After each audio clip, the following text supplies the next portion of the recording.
This episode of She Shields America is proudly brought to you by Nephron Nitrile and Shield Manufacturing, leaders in quality and innovation, committed to providing American-made solutions for safer, stronger communities. Together, we're reshaping the future of manufacturing and protecting what matters most. Let's get started with the show. Welcome back to She Shields America, the podcast that champions the revolution of personal protective equipment, brought to you by Nephron Nitrile. I'm your host, Andrea Abbott, and today we're diving into an incredible story, how gloves became the unsung heroes of the healthcare industry, and how universal precautions shape the way modern healthcare is today. In this episode, we'll explore the historical roots of gloves used in healthcare from the early days of natural latex to the innovations of synthetic polymers. We'll unpack how crises like the AIDS epidemic redefined safety not only for healthcare workers, but also for the patient. This is more than just a history lesson. It's a celebration of resilience and ongoing movement to bring PPE manufacturing back to the U.S. So with that being said, let's move into it. I'm excited to introduce our co-host today, Alison Bagwell. Alison, how are you doing today? I'm great, Andrea. How are you? Doing well. So we're excited to dive into this awesome topic with you, the evolution of gloves in the healthcare industry and what you've been doing to bring it back to America. So, I've spent about 25 years in the healthcare industry, making medical devices, everything from class 1 to class 2. Most of that, my career has been actually offshoring PPE and doing it in Southeast Asia, Mexico, and South America. So, in 2020, I decided that it was about time that we built some pandemic resiliency because every 5 to 8 years in my career, our supply chain was impacted, whether it was on the shores of Africa with Ebola or whether it was in Europe with some of the HPV. It was about time for us to realize that sooner or later the bugs are going to get smarter than we are. And so it's not about just bringing it back here, but it's about being able to, on a global scale, be able to take care of people and not just, be in one area because it's more cost effective. That's incredible. You're an awesome asset to the manufacturing sector right here in the United States. Thank you. In 2014, I was asked to offshore the rest of our PPE that we sold in the company I was with at the time. And, it was one of those defining moments in my career that I went and I asked the question, does this really actually seem like a smart idea? Just knowing that what could happen and what would we do if we actually had an outbreak of this magnitude that we had in 2020. I really didn't want to be right. And when I found myself in 2020 being right, I felt like I was obligated to make a difference and do something about it. And I'm actually in the best position to be able to do that because most of my career has been building contract manufacturing. So bringing it back, I felt like was my job. That's an incredible experience for you. Let's move into the first segment of this episode. Can you explain to us how you shaped the industry during the phase between natural latex to nitrile? Yeah, sure. I mean, I think everybody knows that, you know, when I was growing up, back in the 80s, only about 5% of dentists actually wore gloves when you went to get your teeth cleaned, which now you probably think that's kind of pretty disgusting. Yeah, that's disgusting. Yeah. And in 1987, when you had the outbreak of AIDS epidemic, um, that hit the shores of the U.S., I guess I should say it that way. Universal precautions were stepped up by the CDC in particular. And so we started producing a lot more gloves, which is the reason that you saw the shift of gloves being made here in the United States, which, we were making in Ohio, I mean, not that far away from where we are today. But you saw the shift to go over to Southeast Asia because that's where all the rubber trees are. So all manufacturing moved over there in 1987. But because the epidemic kept growing and universal precautions were demanding, all healthcare workers when they went into a patient's room to be donning gloves, the manufacturing company started tapping trees more often. And this isn't the only industry that actually uses natural rubber latex. I mean, all of your tires on your car are actually made, or were at the time, made of natural rubber latex. So it wasn't just us, it was the tire industry as well. We just compounded the issue, right? And so in order for you to be able to tap a tree more often, they actually use this material that's called Edifon, which actually makes the tree produce more latex, and but it also starts having a stress injury on the tree. So the tree got mad, and the tree decided, hey, I'm going to put some proteins in there that's going to make you allergic to me. And, just like any of us, you poke me enough times or stab me, you're going to have an injury result from that, and your body's going to have to respond in some sort of way. Well, the tree did, right? And as soon as that happened, you started seeing about 1%, 2% of the population start having a latex allergy. And everybody realized that, there's something we got to do about that, because we need gloves. We need to be able to protect ourselves from, harmful viruses. And at the time, FDA wouldn't really let us put any warning labels on the box, because we need the gloves, but we didn't have an alternative source for it at the time either. So it was the hunt for, well, what do we do now? We need to find a synthetic that can actually be dipped into an elastomeric article that can be worn by healthcare workers on their hands and that does no harm. So that's when we started looking at advanced synthetic polymers, and that's where nitrile butadiene, or your nitrile gloves today, came from. Nice. It always cracks me up, when people don't know that natural latex is tapped from a tree, just like maple syrup. I think it's funny that a lot of people don't know that, but can you go into some of the groundbreaking advancements with the glove technology Yeah. today? I mean, so we went from, we say groundbreaking advancements. Right? This is an industry that moves like a snail, right? Because it is personal protective equipment, and there's a lot of evidence, I think, that the industry needs to be able to see before they can believe, right?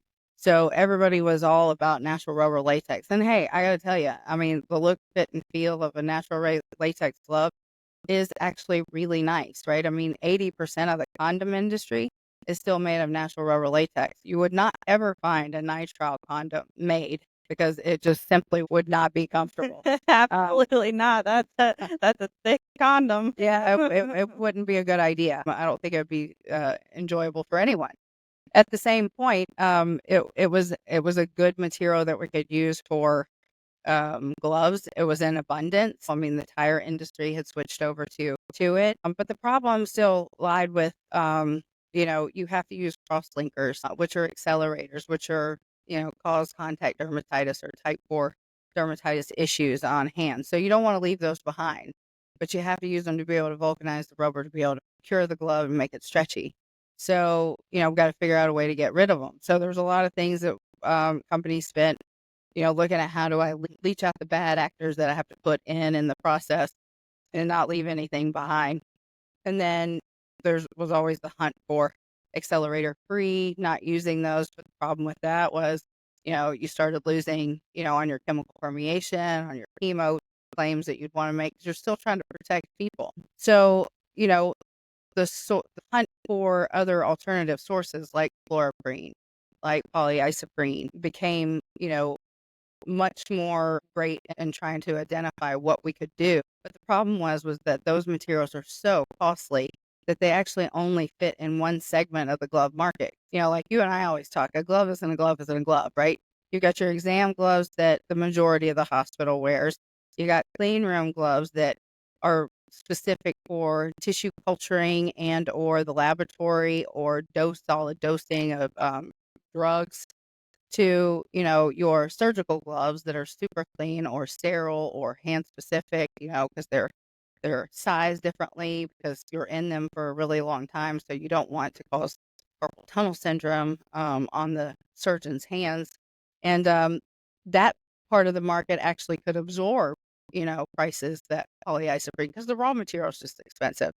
So, then you have your vinyl gloves, that basically I call it the lunch lady glove. They don't really fit. They're kind of like bags on your hands. They don't offer any kind of real protection, just more or less don't let your hands get dirty when you're preparing food for someone. And that's really been the industry for about 20 something years. I mean, we were looking for alternatives to making it more biodegradable or more recyclable, but not really the next advancement of polymers, not until now, right? I mean, now it's been about 20 years, but also remember the adoption of things in this industry are slower because of kind of the risks that you have to take when you're moving on to something new. You want proof that it's not going to be worse. You want proof that it's going to be better. But then you also have the rising healthcare costs and they say, well, we can't even afford it. But I'm like, well, how could you not? Your hands are the most important thing you do. They're the most important thing that you have to be able to get your tasks done. So isn't that the thing that you want to protect the most? I mean, I think we can both agree if you treat it as a commodity, it's going to be treated as one. So, I mean, we got to get it out there that we're here to protect the community and we provide that barrier for our customers. Yeah, absolutely. With that being said, can you go into how bringing manufacturing back to the United States, will we even be able to compete with the manufacturers, say, in Asia? Yeah. So, and everybody always asks me this question, right? Like, they think it moved over there because the cost of labor was better. No, it was because the trees were there, right? I mean, let's be honest with ourselves. But the problem is that, it's been over there so long now that you haven't actually educated anybody else how to make gloves.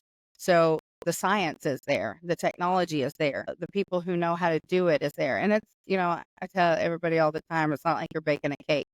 It's very, very dependent on the process, and it's very, very dependent on what you're trying to get out of it. So every industry has its own need, right? So it's what task are you trying to do? Do you need something to be more grippy? Do you need it to be, slide better? Do you need to be able to feel? Are you a phlebotomist and you're trying to find a vein? It really is dependent on what you're trying to do. I mean, like even go to surgical. Orthopedic surgeons wear the thickest gloves because they're dealing with bone cement and harsh chemicals, but also you don't want to stick your hands in and pull them out and then find that you had a rip, later. You're headed down to the central supply and you're trying to find more gloves, but you're also going and getting tested for AIDS at that point because you don't really know if you've actually caught something from someone. So you really have to understand what the task is that you're having to do and what you're having to get done. And I don't think everybody kind of, in 2020 treated this, like you said, a commodity. And it's a glove isn't a glove isn't a glove. And not all things protect in the same fashion because we didn't make them to do certain things, right? So when you look at examination gloves, it has its own classification. You look at surgical gloves, it has its own classification and needs. So, bringing it back to the United States, I feel like we have better control, right? We'll have better control on our processes. We'll have better control on, the materials that we put in them. And can we compete? Technology's changed. I mean, it's not that the technology didn't change, it's that we didn't change with it in this particular industry. And so smart factories, they're all over the place, right? I mean, you can go out the street at Nephron Pharmaceutical, right? And you don't see really a lot of people. It's all robotics. You come down here and we're very people dependent, but there's automated packaging now. We have automated stripping off the line. We have auto stackers. We have auto cartoning, auto packaging. So the labor isn't the thing, which is what we said it was, right? And the materials are here. I mean, it's not the materials cost the same whether I get them from Malaysia or EU. We can get them here, and we can make the same types of gloves that we always made, and we can use AI to improve that. We can use Smart Factory and Smart Talk on our dipping lines, right? So we can eliminate the labor costs. So I feel like now is the time to bring it back to the U.S. Absolutely. With the current administration, this is the first week in office. How do you feel about the tariffs that they want to put in place for PPE? Well, I think that there has to be a way that we force, ourselves to look at how we would actually bring it back. And I don't know how else you would do it because you still have a gross amount of people who will say, well, this is a commodity and I can still get it from China for $3. Well, I can tell you firsthand that most of those, and before the pandemic, China didn't make gloves. They had very, very limited knowledge in making gloves. It was, they make condoms, yeah, but it's not the same thing.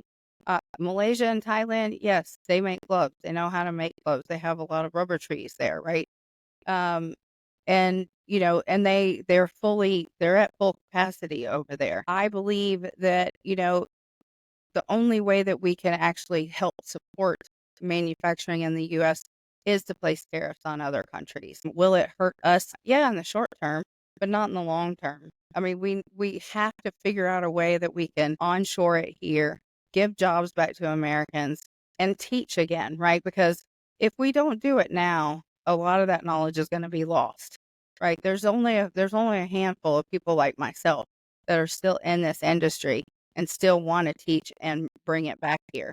And as you know, uh, I'm probably the youngest amongst my team today that we brought in to Nephron Nitrile to help out and bring that back. You're full of great knowledge, and we're happy to have you here. Switching gears a little bit, can you go into when manufacturing was moved and how we adapted during the pandemic? Well, we didn't adapt very well, did we? No, we didn't. I think we learned that with toilet paper. It was for me in particular, all of our stuff. Because you can't really own land if you're a US citizen, you don't really own land, or even a US company, you don't own land in Thailand or Malaysia. So, when the border shut down, they basically said, "Hey, we need PPE too," right? So, we want to keep it here. We got to protect our people. We'll pay you for it, but we have to protect our people too. So, I found myself in a very precarious position as a leader in the space. How are we going to protect Americans? Because I couldn't bring anything back. So my job at that point was, okay, what lines do we have that we left behind that we can put back into play? We started with N95 respirators because, hey, that was the easiest thing to do. And we started pulling and converting lines back up in play, in Florida and Georgia. And gloves was one that we were like, we're going to have to go on allocation because we don't have, I mean, our lines are 405 feet long and 36 feet high. One dipping line, right? Wow. But you can't erect that overnight, and Right. you're not going to do it in 4 years. I think there was like 50 something, 30 something companies or whatever that said I'm going to go into the glove manufacturing business. As soon as it happened, and I really felt like, well, good luck with that. It takes about 4 years for you to erect a facility that's big enough, and then it's going to take you, another 8 to 18 months to get a line up and running, and then where are you going to buy them? The borders are shut down. So it was kind of crazy to me thinking they think that they're going to be able to do this in, such a short period of time. I'm like, you better might as well get ready for the next pandemic because it's not going to be this one that you're going to actually make a difference in. And it's just like you said, in your experience, every 4 to 5 years, we have a pandemic and epidemic. Natural disaster. Natural disaster. I mean, we've been having a lot of those lately, but let's get into some of the supply chain resilience. I mean, what does that mean to you? Well, and that's why I always change the term, right? I changed the term to it's not supply chain resiliency that we need to focus on. It's really pandemic resiliency, right? Um, you know, there's it's gonna happen. And I can even go back. I wasn't born in 1918, but in 1918 you had the Spanish flu, which is just another just a just another respiratory virus that has changed over the last 100 years. So it's not like that's new, right? I mean, I can show you a game played at Georgia Tech, a football game in 1918 when the Spanish flu was around, and all the people in the stands were wearing bandanas, just like you saw, 4 short years ago. And it's incredible to me. I was like, we haven't learned anything in 100 years. Yeah, it was rather interesting going to the store during the pandemic. You never know what you were going to see. And you couldn't find gloves. And what was crazy was, you know, I know just about every manufacturer in Malaysia, and I was like, I can help you guys. Like let's figure this out, And it was the wild, wild west. I mean, I can't even describe it any other way. And being somebody who actually knows something about something, and not feeling like you could do anything about it was very frustrating for me. And also, I felt like I was accountable, right? Sure.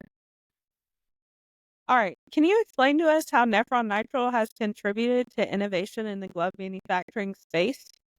Yeah. You know, so this is a 434,000 square foot facility, right? It's amazing. I have to tell you, so when I got here, it's probably the nicest glove manufacturing facility I've ever seen. Um, and you've got factory talk that basically talks to every line so we know what's going on all the time. We've got a $25 million water system out back that allows us to be a zero discharge, so we're a green facility. We also have dual dipping lines that are high speed with strippers and stackers and auto cartoning, auto stacking, and all of that. In my time was brought on really late, right? Because you know we were always like, our lines, they're not broken. Don't, there's no reason to fix them, and our labor's cheap, right? So we always were in awe of seeing all this kind of stuff, but you guys have already brought it over here. And so now, instead of like starting at that point, we're able to build upon that and to use more AI, use more RFID, be able to track how, our temperature profiles of our ovens to know that when we're undercuring or overcuring. So that all is really new.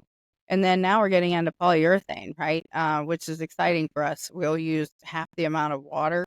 We don't use accelerators in the product. So we don't have to worry about type 1 allergies or type 4 allergies. We're accelerator free, halogen free, chlorine free, latex free, powder free, free. That's what I like to say a lot of times. We don't have any metals or ions, so we don't have to really worry about electrostatic discharge for the clean room market, or the semiconductor market. We're endotoxin free, so you could go straight into surgical space. So, Nephron is actually really stepping out into the advanced polymer space, and we're doing a lot of research right here in these labs. Awesome. Going back to the polyurethane, what specific biodegradable properties does it have? So this is a topic, that is very touchy to me because it's not something that the FDA really, it's not an FDA claim, right? So you can put it on the box. Anybody can actually, and you can follow two different kinds of test methods. And it's an EPA claim because they really care about, what you're going to do to the environment. Well, I'm here to tell you, nitrile is not biodegradable. Even when you use additives to put in it, it breaks down into tiny little microplastics, and there's evidence of that. If you drive up and down any major highway, you see little pieces of rubber particles on there that actually end up in the water stream, that end up in the fish, that end up back in you and cause a granuloma or a tumor or something. And now you got a bigger issue than you even started with.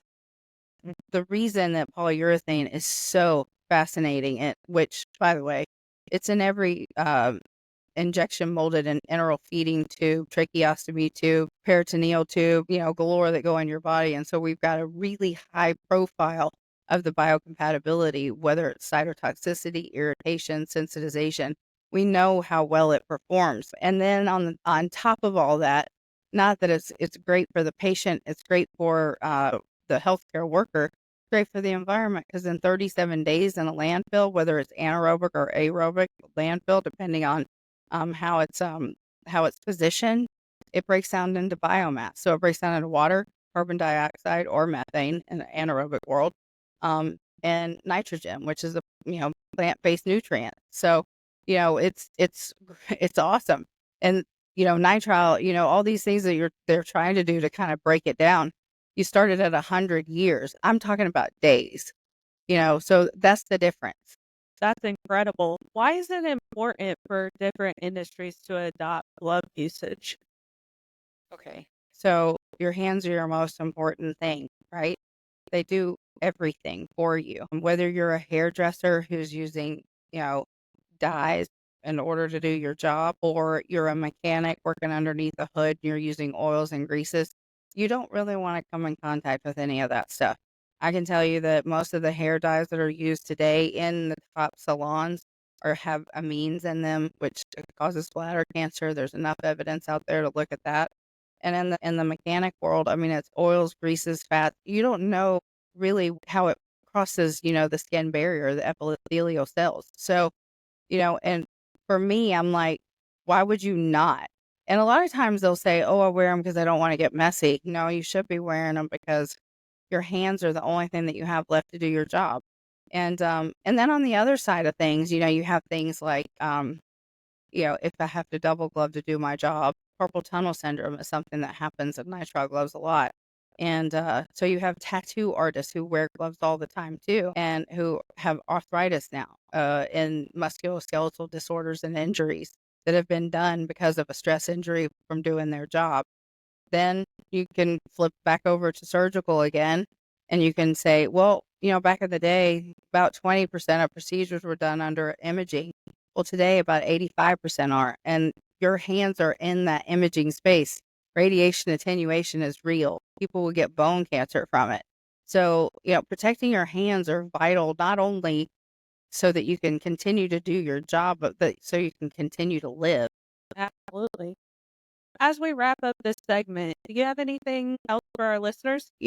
I think that, treating this like a commodity is unrealistic. Again, I don't know how you can't afford not to wear high quality gloves when your hands are the most important thing that you have.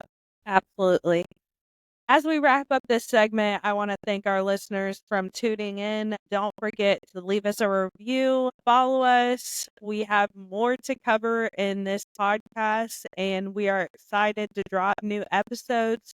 So, I'm your host, Andrea Abbott, and that's our show for today. Thanks for tuning in to She Shields America.